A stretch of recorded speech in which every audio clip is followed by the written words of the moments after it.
ராதா, பேசு ராதா, பேசு. ஏன் இந்த மௌனம்? என் மேல் கோபமா? பேசு ராதா, பேசு. ஏன் இந்த மௌனம்? என் மேல் கோபமா? உன் கயல்வெளி காட்டும் கஞ்சாடைக்காக எப்படி பாடுபட்டு ஓடோடி வந்திருக்கேன் தெரியுமா? அப்படியாம்பட்ட என் மேல் கோபமா? பேசு ராதா, பேசு.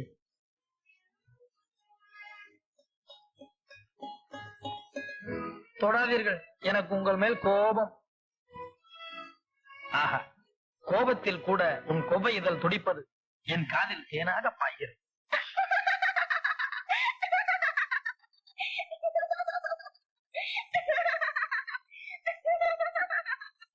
உன்னை உயிருக்குயிராக நேசிக்கிறேன். நீதான் எனக்கு உலகம். இந்த வானம், தென்றல், காற்று, நிலம், நீர் எல்லாத்திலையும் உன்னைத்தான் பார்க்கிறேன். என் மனம் உனக்கு புரிகிறதா? ஏன் மௌனம்? பதில் சொல்.